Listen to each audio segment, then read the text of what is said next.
एक बहुत important message है मेरा आप सबके लिए और वो लोग जो मुझे अभी वीडियो में देख रहे हैं उन सबके लिए कि यहाँ पर जो भी गेस्ट आते हैं उनको हम कुछ पे नहीं करते हैं, ना वो हमको पे करते हैं। ये मेरी तरफ से किसी भी तरह का कोई एंडोर्समेंट नहीं है उनके लिए या उनके बिजनेस के लिए। इन सेशंस का सिर्फ एक ही मोटिव है कि यहाँ पर जो गेस्ट आ रहे हैं उनके अलग अलग एक्सपीरियंसेस हैं, तो उनसे हम अलग अलग चीजें सीख सकते हैं।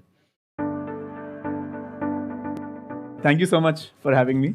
2013 में मैंने कॉलेज ख़त्म किया था, पर 2012 में एक क्लास प्रोजेक्ट करते हुए मैंने एक छोटी सी कंपनी शुरू करी थी। उसका नाम था आउटग्रो।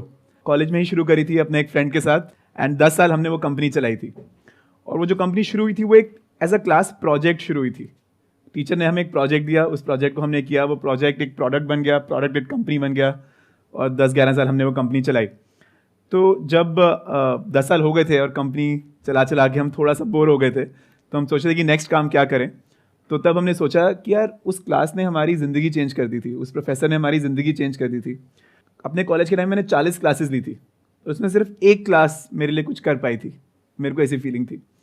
तो मैं ये चाहता था कि एक ऐसा कॉलेज बनाया जाए जहाँ पे सारी की सारी क्लासेस वैसी उस क्लास की तरह हों, जहाँ से हर बच्चे की लाइफ चेंज हो सके, जहाँ पे कोई किताबें, कोई एग्ज़ाम्स, कोई मार्क्स, कोई स्कोर्स, कोई रैंक, वो कुछ ना हो, पर आप करके सीखो। तो उस आइडियोलॉजी के साथ हमने मास्टर्स यूनियन शुरू किया था 3 साल पहले। और अब मास्टर्स यूनियन एक बिजनेस स्कूल है जहाँ पे बच्चे MBA पढ़ते हैं, BBA पढ़ते हैं, कुछ बच्चे ऑनलाइन कोर्सेज करते हैं। एंड हमारा ये रहता है कि हर क्लास बिल्कुल हैंड्स ऑन तरीके से पढ़ाई जाए। तो आपका जो बी स्कूल है उसका मेन टारगेट क्या है? इज इट कि आपको एंटरप्रेन्योर्स क्रिएट करना है, या फिर एंटरप्रेन्योरशिप के लिए एक इंसान को तैयार करना है, या फिर उसकी अच्छी प्लेसमेंट हो जाए? What's your main goal? Actually main goal ये है कि जिस तरीके से आज के दिन एक क्लास में पढ़ाई होती है वो ठीक नहीं है। आज के दिन क्या होता है कि 60 स्टूडेंट्स बैठे हैं एक क्लास में, टीचर सुबह 8 बजे आया, उसने कुछ तो बोला, बच्चों ने कुछ तो सुना, आधों ने नहीं सुना, आगे के जो 2 लाइन है उन्होंने सुना, पीछे वाले सो रहे हैं। उसके बाद 6 महीने बाद एक एग्ज़ाम होगा, एग्ज़ाम के एक रात पहले सारे पढ़ लेंगे, एग्ज़ाम के एक दिन बाद सब भूल जाएंगे। तो ये एजुकेशन नहीं है, ये सिर्फ फाइल पूरी हो रही है कि चलो ये क्लास हो गई, बच्चे ग्रेजुएट हो गए, उसके बाद जॉब मिले ना मिले, कंपनी बने ना बने, कोई फ़र्क नहीं है किसी को। That is the problem with education today. People agree with me? हम मास्टर्स यूनियन को इसलिए बना रहे हैं ताकि हम एजुकेशन को थोड़ा सा चेंज कर सकें। हम एजुकेशन में जो इन्वेस्टमेंट करते हैं वो हमारी लाइफ की शायद सेकंड सबसे बड़ी इन्वेस्टमेंट होती है आफ्टर घर, पर उससे हमें कोई रिटर्न ही नहीं मिलता। जो हम BCom पढ़ते हैं, BBA पढ़ते हैं, BA पढ़ते हैं, इवन BTech भी पढ़ते हैं, वो पढ़ाई है ही नहीं। मेरे को जेन्युइनली ऐसी फीलिंग है। मैं तो एक दुनिया के टॉप कॉलेज में पढ़ा हूँ जी, उसका नाम UPenn है, वॉटन सुना होगा आपने। वहाँ पे भी मैं आपको कह रहा हूँ कि 40 में से 39 क्लासेज में मैंने नहीं सीखा ज़्यादा कुछ। उसी एक क्लास में सीख पाया जहाँ पे हाथ से मैंने सीखा, खुद करके काम। किताबों से नहीं सीखा, एग्जाम से नहीं सीखा, लेक्चर स्लाइड से नहीं सीखा, प्रोजेक्टर से नहीं सीखा, व्हाइट बोर्ड ब्लैक बोर्ड से नहीं सीखा, खुद करके कुछ सीखा। मैंने आपकी वेबसाइट देखी तो वहाँ पर आप हाईलाइट कर रहे हैं कि हमारा एवरेज जो एनुअल पैकेज है वो इतना है जी। तो उसके पीछे क्या रीज़न है? Why are you highlighting that then? हम कह रहे हैं कि यदि हमारा जो एक्सपेरिमेंट है कि हम नई तरीके की एजुकेशन ला रहे हैं, ये सक्सेस है कि फेलियर है, वो चेक करने के सिर्फ 2 ही तरीके हैं कि क्या बच्चे की अच्छी प्लेसमेंट हो रही है, नंबर 1, एंड नंबर 2, क्या कुछ बच्चे जेन्युइनली एंटरप्रेन्योरशिप की तरफ जा पा रहे हैं। कितने बच्चे हैं जिनकी प्लेसमेंट होती है और कितने ऐसे हैं जो अपना कुछ स्टार्टअप करते हैं या अपना बिजनेस करते हैं? किसी एक नॉर्मल कॉलेज में देखा जाए तो वहाँ पे मान लीजिए 100 बच्चे हैं, तो 30 की प्लेसमेंट होती है, 10 अपने फैमिली बिजनेस को ज्वाइन करते हैं, और to be honest and this is the sad truth, 60 कुछ नहीं करते। You are not talking about the top B schools, you are talking about I'm like talking about average. Top में यदि देखा जाए, IIMs में देखा जाए तो 100% प्लेसमेंट होती है। राइट। हमारे केस में आप लेके चलिए 85% प्लेसमेंट होती है, 5% लोग अपने फैमिली बिजनेस को ज्वाइन करते हैं, और 10% बच्चे अपनी खुद की कंपनी शुरू करते हैं। और कंपनी शुरू करने का मतलब कि बिफोर ग्रेजुएशन उनके पास एटलीस्ट एक राउंड ऑफ फंडिंग किसी एक VC से है। Please correct me if I am wrong, आपकी वेबसाइट पे लिखा हुआ है कि एवरेज जो पैकेज है that's around 25 lakh per annum, right? नहीं, इस साल रहा है 33 लाख। और ये एवरेज है, दिस इज नॉट मीडियन। हमारा मीडियन हमारे एवरेज से ±5% पे रहता है। But how is that possible? क्योंकि अगर हम आउटलायर्स को हटा दें, क्योंकि कुछ बच्चे होंगे जिनका बहुत बड़ा पैकेज लगा होगा, मानो 1 करोड़ का लग गया या 50 लाख का लग गया। बॉटम 5% को लेते ही नहीं है। हमारे ना कुछ रूल्स रहते हैं, इसका रूल्स का नाम होता है IPRS। ये गवर्नमेंट के कुछ रूल्स हैं प्लेसमेंट्स को रिपोर्ट करने के लिए। उसमें टॉप 5% और बॉटम 5% जो बच्चे होते हैं उनको आप काउंट ही नहीं करते हैं। तो जो आउटलायर्स होते हैं वो एवरेज में या मीडियन में आते ही नहीं है। तो this is kind of a surprise for me. मेरे को ये समझ नहीं आ रहा कि आप कर कैसे पा रहे हैं, बिकॉज आपके पास में कोई रिकग्निशन नहीं है किसी भी जी, गवर्नमेंट जी, जी। बॉडी से। It's not a degree, it's not a diploma, not a degree. It's just a certificate, जी। एंड स्टिल लोगों को इतना पैकेज मिल रहा है। उसके पीछे क्या रीजन है? देखिए, हमारे पास कैट में 99.99 वाला बच्चा तो नहीं आता था पहले, आज के दिन आता है, पर पहले तो नहीं आता था। उन बच्चों को यदि हमें बेन, बीसीजी, गूगल, माइक्रोसॉफ्ट में 33 लाख में प्लेस करवाना है, देन हमें जेन्युइनली करिकुलम पे ही ध्यान देना पड़ेगा। जो इनपुट हम बच्चे को दे रहे हैं क्लास के अंदर, उस पर ध्यान देना पड़ेगा, क्योंकि बच्चा तो हमारे पास बहुत ग्रेट नहीं है, पर उसको ग्रेट बनाना है। करिकुलम पे सारा फोकस होता है। तो जैसे मैंने आपको बताया, हर क्लास में ना किताबें ना ग्रेड्स, वो हम कुछ करते ही नहीं है। हम लोग बच्चों को बोलते हैं कि हर टर्म में आपको एक छोटा बिजनेस क्रिएट करना है। सो टर्म 1 जो होती है हमारी, उसमें हर बच्चे को अपना एक drop shipping e commerce business बनाना है। और सब एक ही बिजनेस करते हैं, सब अलग अलग करते हैं? 5-5 के ग्रुप्स में हाँ, सारे अलग अलग बिजनेस करते हैं। अच्छा। जैसे 200 बच्चे हैं तो 40 या 50 ग्रुप्स बनते हैं। जैसे किसी ने ड्रॉप शिपिंग किया, किसी ने सब ड्रॉप e-commerce शिपिंग का करेंगे। store। अच्छा, सभी किसी ड्रॉप ने शिपिंग करेंगे। किसी ने Okay. ग्लास बॉटल्स का किया, हाँ, किसी ने हाँ, सोफे का किया, किसी Got ने it. जूतों का किया, किसी ने आई ग्लासेस का किया। उससे उनको मार्केटिंग समझ आ जाएगी, उससे उनको बेसिक्स जो लॉजिस्टिक्स है वो समझ आ जाएगी, सप्लाई चेन समझ आएगी, सप्लाई चेन आएगी, मार्केटिंग समझ आएगी, हाँ। ब्रांडिंग जो ज्यादा इंपॉर्टेंट मोस्ट है इंपॉर्टेंट वो समझ आएगी, वेबसाइट कैसे बनाना है, टेक कैसे यूज करना है वो समझ आएगी, एंड सबसे इंपॉर्टेंट, एक दूसरे के साथ कैसे काम करना है। आप कुछ इतना इंटरेस्टिंग कर रहे हो कि लोगों के माइंड में डाउट्स भी आएंगे। और मैंने भी आपका एक लेटेस्ट इंटरव्यू देखा यूट्यूब के ऊपर, पूरा इंटरव्यू तो नहीं देखा, काफी लंबा था वो, 2-3 घंटे का था। उसमें मैंने कमेंट्स पढ़े, तो मैंने देखा बहुत सारे कमेंट्स नेगेटिव भी हैं। आई एम श्योर आपने भी नोट किया होगा। और डाउट होना नेचुरल भी है, क्योंकि पास्ट में कुछ स्कैम्स हुए, let's not take anybody's name, लेकिन लोगों का इतना विश्वास नहीं है ये जो पूरा का पूरा मॉडल है उसके ऊपर। बट आपके जो नंबर्स हैं वो बहुत इंप्रेसिव हैं, आई मस्ट से दैट। तो इसको आप किस तरीके से हैंडल करते हैं कि जो क्रिटिसिज्म है, या फिर लोगों को ये लगता है कि यार ये तो कहने के लिए है, एक्चुअल रियलिटी हो सकता है कुछ और ही होगी, क्योंकि you are not regulated by the government, right? जी जी। It's a private body.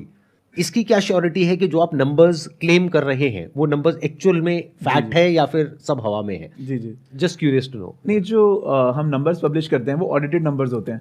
Like you talking about big four? Big four नहीं है, ब्रिकवर्क्स करके कंपनी है जो IIM अहमदाबाद की रिपोर्ट को ऑडिट करती हैं, जो ISB की रिपोर्ट को ऑडिट करती हैं। तो यदि हम कुछ गलत करें तो IIM को भी क्वेश्चन होना चाहिए, मतलब तो उसमें कोई रह नहीं जाती गुंजाइश किसी भी गलती की।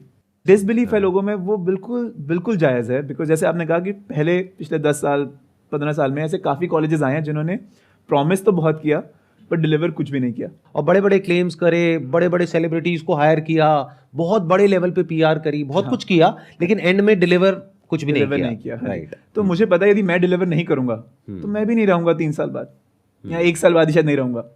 तो मुझे तो डिलीवर करना ही पड़ेगा। तो यूट्यूब पे कमेंट्स तो चलिए, कमेंट्स तो प्लस माइनस होते ही हैं, यूट्यूब का तो काम ही वो है। बट मैं चाहता हूँ कि यार लोग कैंपस आएँ और बच्चों से मिले, तो सारी की सारी जो भी डाउट्स हैं, जो भी इश्यूज हैं, वो वहीं पे वहीं क्लियर हो जाएंगे। अच्छा, ये जो बच्चे ड्रॉप शिपिंग का बिजनेस करते हैं पहली टर्म में, उसमें से कितने सक्सेसफुल हो पाते हैं और कितने फेल हो जाते हैं? 90% फेल हो जाते हैं। पर मेरा काम उनको सक्सेसफुल बनाना नहीं है पहले टर्म में, मेरा काम उनको सिखाना है। एक्सपीरियंस तो हो कम से कम। एक्सपीरियंस तो हो। तो ये तो हो गया पहला टर्म, और आगे क्या क्या होता है? दूसरे टर्म में सबको अपना यूट्यूब चैनल बनाना है। और उसके पीछे का क्या लॉजिक है? यूट्यूब चैनल क्यों बनाना है? ताकि उनकी जो कॉन्वर्सेशन स्किल्स है, कम्युनिकेशन स्किल्स है, एडिटिंग, वो सब चीजें बेटर हो। बिल्कुल। मतलब आज की जो मार्केटिंग है वो बिलबोर्ड्स पे नहीं है, वो न्यूज़पेपर में नहीं है, वो टीवी पे भी नहीं है, वो यूट्यूब पे है और सोशल मीडिया पे है। राइट। और यदि आपको वो सिखाना है, the best way to do it is कि आप खुद क्रिएटर बनो, क्रिएटर के माइंड के अंदर घुस जाओ। उसमें से कोई ऐसा है जो कोई बड़ा क्रिएटर बना हो आपके स्टूडेंट्स में से? मेरे 2 बच्चे हैं जिनके 50,000 से ऊपर फॉलोअर्स हैं within 6 weeks, which is pretty good. एक का नाम है मीडियम मसाला, आप सर्च कर सकते हैं, यश शाह, और एक का नाम है चंद्रई बोस, एक का नाम है उसके आई थिंक ज़्यादा फॉलोअर्स नहीं है पर कंटेंट मेरे को सबसे ज़्यादा अच्छा लगता है उसका, बिजनेस विद बंसल, अनुराग बंसल करके है। तो ऐसे बहुत है हमारे स्टूडेंट्स। ये हो गई आपकी दूसरी टर्म। तीसरी टर्म में आप क्या करवाते हैं? तीसरी टर्म में हम हर बच्चे को एक एक ढाबा अडॉप्ट करने के लिए बोलते हैं। इन द सेंस, मैं समझा नहीं, अडॉप्ट करना है मतलब क्या? मान लीजिए एक ढाबा है, उनके मेन्यूज को स्टडी करेंगे, उनकी वेबसाइट, इंस्टाग्राम सबको स्टडी करेंगे, और 1 महीने में उसको पूरा ओवरहॉल करेंगे। उनको कंसल्टिंग देके कि आप कैसे कैसे अपना रेवेन्यू या अपनी बॉटम लाइन, अपना प्रॉफिट इंक्रीज कर सकते हो। कि मतलब जो मार्केट प्लेसेस है, जैसे जोमेटो हो गया, स्विगी हो गया, वहां पर लिस्ट करो, अपनी वेबसाइट पे ठीक करो, गूगल में लोग आपको गूगल ढूंढ पा रहे हैं कि नहीं पा रहे सर्च हैं, करें तो वहां पे लिस्टिंग आनी चाहिए, ऐड आना चाहिए, व्हाटएवर इट इज, मतलब उसका धंधा इंप्रूव करके दो उसको। एंड जो आपका ग्रेड होगा वो डिपेंडेंट किस चीज पे होगा, कितना अच्छा उसने इंप्रूव किया, मतलब बिल्कुल। कितना रिजल्ट आया, कितना रिजल्ट तो आया। It's all connected to result, right? all तो connected यूट्यूब में to- भी ऐसे ही होता है कि किसके बिल्कुल, कितने सब्सक्राइबर्स हुए, व्यूज हुए। Subscribers, engagement, subscribers over engagement, वही जो मैट्रिक्स आप भी ट्रैक करते हैं वही हमारे बच्चे भी ट्रैक करते हैं। Very interesting. ठीक है, ये हो गया तीसरा टर्म। मेरे को वैसे इंटरेस्ट आ रहा है, चौथे टर्म में आप क्या करते हैं? तो देखिए, ऐसा नहीं है कि क्लासेस नहीं होती, क्लासेस भी होती हैं, पर जो क्लासेस में आप सीखते हो वही आप शाम को अपने इन बिजनेसेस में अप्लाई करते हो। I understand. बच्चा पढ़ के नहीं सीखता, करके सीखता है। तो जो ये बिजनेसेस वो बना रहा है, उसको एक कैनवस मिलता है जहां पे वो अपनी लर्निंग्स को पेंट कर सके एक्चुअली, और सीख सके। ये 3 टर्म ये हो गई। 3 terms चौथी हो गई। टर्म में क्या होता है? फिर चौथी, पांचवी, छठवीं टर्म में हम बच्चों से एक ही बिजनेस क्रिएट करवाते हैं इन 3 स्टेजेस। पहला स्टेज होता है MVP स्टेज, सेकंड स्टेज होता है GTM stage, go to market stage, और तीसरा स्टेज होता है PMF stage, product market fit stage. यही 3 स्टेजेस होते हैं ना कंपनी के। ऑब्वियसली, हाँ। तो हमने हर टर्म में वो 3 स्टेजेस को डिवाइड कर दिया, और बच्चे को बोलते हैं कोई भी एक बिजनेस पकड़ो तुम, और उस बिजनेस को हम एक स्ट्रक्चर्ड तरीके से बनाएंगे। और आखिरी स्टेज में हम बच्चों को प्रेजेंट करवाते हैं अपने बिजनेसेस 100 VCs के सामने। ये पूरी वीडियो अभी यूट्यूब पे आएगी, जिसमें हमारे 10 टॉप फाइनलिस्ट्स 100 VCs को अपने आइडियाज पिच कर रहे हैं, और VCs उधर के उधर बच्चों को स्पॉट ऑफर्स दे रहे हैं।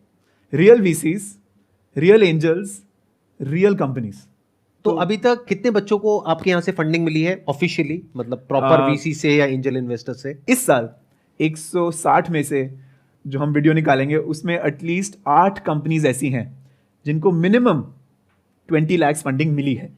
तो धीरे धीरे हो सकता है फ्यूचर में ऐसा भी हो जाए कि आपका जो ये रेशियो है, यानी प्लेसमेंट का और एंटरप्रेन्योरशिप का, ये भी शिफ्ट होगा थोड़ा सा। देखिए, एक बिजनेस स्कूल है, वो एक मार्केटिंग स्कूल नहीं है, वो एक कंसल्टिंग स्कूल नहीं है, वो एक डेटा स्कूल नहीं है, वो एक जॉब स्कूल नहीं है, वो एक बिजनेस स्कूल है। बिजनेस स्कूल का काम क्या होना चाहिए? बिजनेस बनाना सिखाना, नॉट की जॉब लेना सिखाना। ये मेरे को भी थोड़ा दर्द होता है जब बच्चे जॉब में जाते हैं। मैं चाहता नहीं कि वो जॉब में जाएं, वैसे वेल्थ नहीं बन पाएगी उनकी। तो मैं तो चाहूँगा कि 5 साल में जो ये नंबर बिल्कुल रिवर्स हो जाए कि 80% बच्चे फंडेड कंपनीज चालू करें और सिर्फ 20% बच्चे एज अ बैकअप जॉब लें। आप ये जो कर रहे हैं ये बड़ा कमाल का है। आई कैन जस्ट इमेजिन कि वहाँ पर क्या एनर्जी होती होगी, किस तरह की वाइब होती होगी। सब बच्चे अपना कुछ करने की कोशिश कर रहे हैं, उसमें से कुछ सक्सेसफुल हो रहे हैं, कुछ फेल हो रहे हैं, कुछ को फंडिंग मिल रही है, कुछ को नहीं मिल रही है। क्या आपका ये प्लान है कि आने वाले टाइम में धीरे धीरे इस सबको यूट्यूब पे अपलोड करना है, ताकि वो बच्चे जो आपके इंस्टीट्यूट को अफोर्ड नहीं कर सकते, जी, क्योंकि आई होप आपकी फीस बहुत ज़्यादा है, जी, इट्स मोर देन 20 लाख और समथिंग, जी। राइट? तो वो बहुत सारे बच्चे अफोर्ड नहीं कर सकते यहाँ पर। तो उनके लिए आप कुछ सोच रहे हैं कि अगर जो भी आपकी क्लासेस हैं, लेक्चर्स हैं, या जो भी कुछ इंटरनली हो रहा है, अगर आप उसको अपलोड करना शुरू कर दें, तो I don't think it's going to harm you in any way. सब यूट्यूब पे ऑलरेडी है जी। अच्छा, ऑलरेडी है? मतलब मेरे 5 मिलियन 10 मिलियन फॉलोअर्स तो नहीं है, बट हमारे कुछ 1.5 लाख के करीब फॉलोअर्स हैं। एंड हमारी सारी क्लासेस, सारी मास्टर क्लासेस, सारे ये कॉम्पिटिशंस सब यूट्यूब पे अवेलेबल है पब्लिकली। आज के दिन भी है, आप जाके तब देख सकते हैं। नहीं, not short videos, I am talking about और लॉन्ग वीडियोस। मैं भी short Long form content. Long form 20 minutes, half an hour, 2 hours, 20 hour के पूरे कोर्सेज ब्लॉकचेन के सब हमारे यूट्यूब पे अवेलेबल हैं। दैट्स गुड जी। I think he deserves a big round of applause for this. मेरे माइंड में ना बहुत सारे क्वेश्चंस आ रहे हैं। वैसे तो यूजुअली होता है कि यहाँ पे ऑडियंस क्वेश्चंस पूछती है, बट Yeah, आपसे please, बात please. करके, क्योंकि आपका बिजनेस मॉडल इतना इंटरेस्टिंग है, तो जी। मेरे माइंड में कई क्वेश्चंस आ रहे हैं। जैसे जो कॉर्पोरेट्स हैं, फॉर एग्जांपल मान लेते हैं मेरी कंपनी है, अब जी। आपके यहाँ से कोई बच्चा निकला, वो हमारे पास में आया, जी, उसने आकर के अपना रेज्यूम दिया, जहाँ पे मैंने पढ़ा कि भाई MBA कहाँ से किया हुआ है। सबसे पहले लोग यही देखते हैं। बहुत बार तो हम प्लेसमेंट एजेंसी को बताते हैं कि भाई हमको IIM अहमदाबाद का ही चाहिए, व्हाटएवर मार्केटिंग में वो किया हुआ या सिम्बोसिस का चाहिए। तो अब जैसे ही मैंने देखा कि उसने आपके यहाँ से किया है, it's not a diploma, it's not a degree, it's just a certificate. जी। मैंने मान लेते हैं कि आपके इंस्टीट्यूट का नाम नहीं सुना, जी, तो अब उस केस में मैं उसको बड़ा पैकेज क्यों दूंगा? मतलब why will I give him such a big package और सच अ बिग रेज, कि मैं उससे ये पूछूंगा कि भाई पहले तुम्हारा कितना पैकेज था, वो कहेगा पहले 8 लाख का था। तो मैं यही तो कहूंगा कि ठीक है, अब तुम्हारा 8 लाख का था, but you have not done your MBA from IIMs। I am just playing devil's advocate. बहुत अच्छा क्वेश्चन है। और मैं यही कहूंगा कि ठीक है, तुम्हारा पहले 8 लाख का था, अब तुम 9 लाख ले लो, 10 लाख ले लो, क्योंकि अब तुमने इतना कुछ किया है, दैट्स गुड इनफ। तो वो बच्चे के जो रेज्यूमे पे ना 4 चीजें और भी लिखी होंगी। उस पर लिखा होगा कि उसने ड्रॉप शिपिंग कंपनी बनाई थी जिसमें उसका रेवेन्यू इतना था। और वो फेल भी हो सकता है, 90% फेल हो जाते हैं वहाँ कुछ पे। रेवेन्यू तो होगा। अच्छा, कुछ तो रेवेन्यू होगा ही। अगर फेल भी हुआ तो कुछ तो रेवेन्यू है। राइट। राइट। फेल हुआ इसका मतलब ये नहीं है कि रेवेन्यू नहीं है, फेल हुआ इसका मतलब ये है कि प्रॉफिट नहीं है। प्रॉफिट नहीं हुआ, हाँ। या आगे मैंने करना छोड़ दिया। Got it. Makes sense. कोई भी रीजन हो सकता Makes है। sense. पर ये भी लिखा होगा कि यदि मैं फेल हुआ तो मैं क्यों फेल हुआ, क्या रह गया मुझसे, और मैंने क्या सीखा उस एक्सपीरियंस से। हाँ। दूसरी लाइन में लिखा होगा मैंने यूट्यूब चैनल बनाया जिसमें मेरे सिर्फ 50 ही फॉलोअर्स बन पाए, पर इन 50 फॉलोअर्स से मैंने बहुत कुछ सीखा। फिर तीसरा लिखा होगा मैंने ये सोलगप्पा करके कंपनी बनाई जिसमें मैंने अपने 3 गोलगप्पे की रेडियां लगाई, पैसे कमाए, वहाँ पे जो गुड़गांव की डेवलपमेंट अथॉरिटी है उन्होंने मेरा आके ले भी लिया, फिर मैं वहाँ गया, वहाँ से मैंने उसको रिट्रीव किया। राइट। ये सब भी लिखा होगा। और आप बोलेंगे ऐसे करके दिखाया है जो, and again nothing against IIMs, I love IIMs, हम IIM से बहुत सीखते हैं, बट IIM में आपको सिर्फ IIM दिखेगा, उसका नेसेसरी उसका काम शायद ना दिखे, पर हमारे रेज्यूमे में उसका काम ही दिखेगा, बिकॉज हमारा नाम तो कुछ है ही नहीं। अब बताइए और क्या क्वेश्चन है आप लोगों के माइंड में जो भी आप पूछना चाहते हैं। सर मेरा सवाल है कि जब भी हम कोई बिजनेस करते हैं तो हमें एक टीम बिल्ड करनी होती है, लेकिन सर अगर मेरी एजुकेशन उस लेवल की नहीं है और जबकि मैं अपने बड़े लोगों से बात कर रहा हूँ कि आप मेरी टीम में आओ, तो सर मेरा आइडिया सुनते ही ये कहते हैं नहीं तू रहने दे, तू नहीं कर पाएगा। तो सर उन्हें कैसे कन्विंस करूँ कि मैं जो सोच रहा हूँ बहुत बड़ा है और उन्हें अपने टीम में लाने की कोशिश करूँ।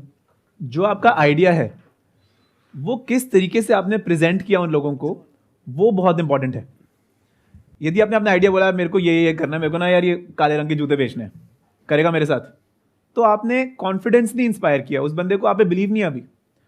पर यदि आपने पूरी रिसर्च करी हो, अपनी 10 पेज की रिपोर्ट बनाई हो, 20 पेज की रिपोर्ट बनाई हो, जिसमें लिखा हो कि यार इंडिया में काले जूतों की मार्केट 10,000 करोड़ की है, आज के दिन ये 4 कंपनियां हैं जो बहुत बढ़िया कर रही हैं, पर गुजरात में ऐसी कोई कंपनी नहीं है जो काले जूते वहां पे अच्छे दाम में बेच रही है। तो मुझे ऐसा लगता है कि हम लोग चाइना से इंपोर्ट करके गुजरात में ऐसे जूते बेच सकते हैं और वहां पे हम 20 से 25% प्रॉफिट कमा सकते हैं। इतनी इन्वेस्टमेंट की जरूरत पड़ेगी। थोड़ी डेप्थ में यदि आपने रिसर्च करी हो और उसको आप एक स्ट्रक्चर्ड तरीके से अपने दोस्तों को या बड़ों को प्रेजेंट करो, तो उनको भी कॉन्फिडेंस आएगा, लड़के में बात तो है, बात तो ठीक बोल रहा है। ठीक है, तो इट्स ऑल्सो अबाउट कि अपने आइडिया को आप किस तरीके से प्रेजेंट कर रहे हो, तभी दूसरे बंदे को आप पे बिलीफ होगा ना। अदरवाइज आपने बोल दिया यार नहीं मेरे को तो टी शर्ट बनानी है, टी शर्ट का बिजनेस चालू करते हैं। भाई क्यों करते हैं? नहीं यार टी शर्ट्स की मार्केट बहुत ग्रो हो रही है, 20% एवरी ईयर टी शर्ट्स की मार्केट ग्रो हो रही है, देखो कितने कितने ब्रांड्स आ गए, कितने कितने ब्रांड्स का कितना कितना प्रॉफिट है, सब इतना बढ़िया कर रहे हैं। और मेरे को समझ आ रही है कि ये गैप है मार्केट में जहाँ पे ये बटन वाली टी शर्ट्स नहीं मिलती हैं, जो भी है ये बनाते हैं। डेप्थ में आपने रिसर्च करी हुई है तो दूसरे बंदे को कॉन्फिडेंस आएगा। आपका क्वेश्चन ये है कि जब आप किसी से ऐसे से बात करते हैं जो आपसे ऊपर वाले लेवल पे है, इन द सेंस ऊपर लेवल का मतलब क्या हुआ, या तो उसके पास में आपसे ज़्यादा एक्सपीरियंस है, या वो आपसे ज़्यादा पढ़ा लिखा है, या उसके पास में आपसे ज़्यादा पैसा है। अब ऐसे किसी इंसान से आप बात कर रहे हैं कि ये मेरा आइडिया है, इसमें मेरे साथ में आकर के जुड़ जाओ, मेरी टीम में आ जाओ और हम मिल करके ये करेंगे वो करेंगे। तो अगर कोई भी इंसान होगा उसकी जगह पे, मान लेते मैं भी हूं, तो मैं भी आपके साथ में नहीं जुड़ूंगा तब तक जब तक कि आप खुद कुछ नहीं कर लेते।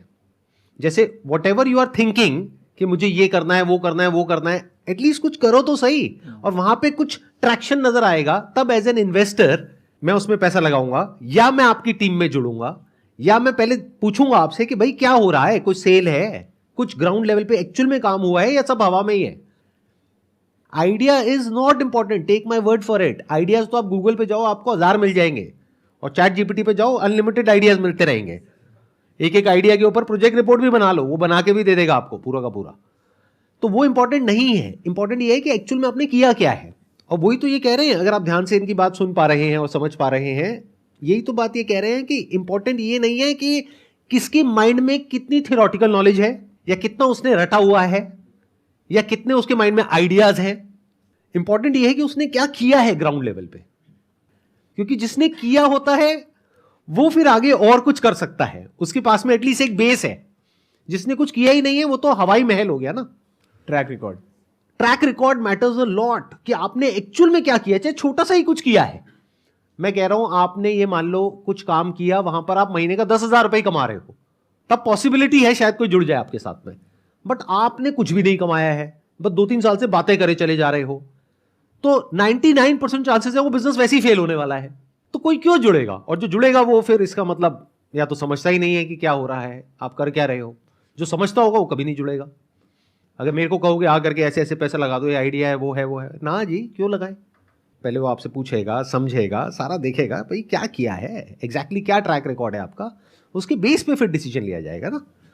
आपके बी स्कूल का सिलेक्शन प्रोसेस क्या है? जैसे IIMs में क्या है, उनका बेशक कोई भी एक्सपीरियंस ना हो, लेकिन उनकी स्क्रीनिंग इतनी हार्ड है, वो 10 से लेकर कैट तक का आपका सब कुछ खरीद लेगा। मतलब वहाँ पे कोई भी बच्चा जा रहा है, मतलब लाइफ में 99% वो सक्सीड कर जाता है।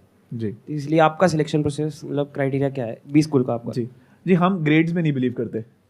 हमें नहीं लगता कि आपके 10th का ग्रेड या 12th का ग्रेड या आपके कैट का ग्रेड आपकी लाइफ को हमें समझाता है किसी भी तरीके से। तो हम लोग इंटरव्यू लेते हैं, हम लोग आपसे एक वीडियो अपलोड करने के लिए बोलते हैं यूट्यूब पे, और हम लोग आपसे 2 या 3 एसेज लिखवाते हैं अपने बारे में, आपको जहाँ सिर्फ बोलना है। तो हम लोग ये चीज़ें देख के एडमिशन देते हैं, ना कि सिर्फ ग्रेड्स भी हैं, पर ग्रेड्स में भी वेटेज में 10 या 15% होंगे कि आपने फेल तो नहीं किया, मतलब ये चेक करने के लिए। बाकी वो 80 है, 90 है, 99 है, फर्क नहीं पड़ता है बियॉन्ड अ पॉइंट। नहीं, बट आप एग्जैक्टली देखते क्या है? जैसे फॉर एग्जांपल मैं आया आपके इंस्टीट्यूट में, अप्लाई किया मैंने, तो आप क्या देखोगे मेरे में, ऐसी क्या क्वालिटी देखोगे जिसके बेस पे आप ये डिसीजन लोगे कि मेरे को एडमिशन देना है या नहीं देना है? सबसे इंपॉर्टेंट एक चीज़ जो हम एसेज भी पूछते हैं, जो हम वीडियोस भी आपसे करवाते हैं, उसमें ये चीज़ कि क्या आप ट्रेनेबल हैं, कि क्या आपका एक ओपन माइंड है कि जो हम आपको बताएंगे आप हमारी सुनेंगे। सबसे बड़ी प्रॉब्लम जो हमें नज़र आती है कभी कभी कई स्टूडेंट्स में, कि हम बोल रहे हैं, हम सिखा रहे हैं, पर नहीं, मेरे को तो वही करना है जो मैंने सीखा है, मैं तो वैसे ही करूँगा। कुछ माइंडसेट बिल्कुल फिक्स्ड होते हैं लोगों के। मेरे लिए सबसे इंपॉर्टेंट 90% चीज़ ये इंपॉर्टेंट है कि क्या वो बंदा जो मैं उसको समझाने की कोशिश कर रहा हूँ, क्या वो उसको समझने के लिए रेडी भी है, क्या वो ट्रेनेबल है। यदि कोई ट्रेनेबल है तो आप उसको जीरो से हीरो बना सकते हो, और यदि कोई ट्रेनेबल नहीं है तो वो हीरो ज़्यादा तक रहेगा ही नहीं। और ये कैसे डिसाइड होता है कि वो ट्रेनेबल है या नहीं है? मतलब क्या क्वालिटीज आप देखते हो? मान लीजिए आपने कभी यूट्यूब पे वीडियो नहीं डाली, ठीक है, और एक ऑप्शनल क्वेश्चन हम पूछते हैं कि आप बताइए कि यदि आपके पास 100 करोड़ हो तो आप कौन सी कंपनी में इन्वेस्ट करोगे, इसके ऊपर एक वीडियो बनाओ यूट्यूब पे डाल।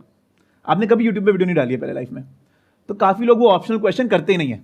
पर जिन 10% ने वो ऑप्शनल क्वेश्चन कर लिया, अपने कंफर्ट जोन से बाहर जाके कुछ नया ट्राई किया, वो शो करता है मेरे को, कुछ एक सिग्नल भेजता है वो मेरी तरफ कि हाँ यार ये कुछ तो है।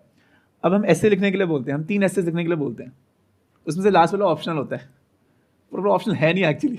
वहां आपने सिर्फ ऑप्शनल लिखा हुआ है, बट देखने के लिए कि कौन 3 लिखता है, कौन 1 लिखता है, कौन 2, मतलब कौन है जो थोड़ा एक्स्ट्रा इनिशिएटिव ले रहा है। एक क्वेश्चन, एक तो ये हो गया। एक क्वेश्चन हम पूछते हैं, ये हमने पहले साल में किया था, उसके बाद हमने क्वेश्चन चेंज करते रहे। पहले साल में हमने क्वेश्चन पूछा कि why does my table creek.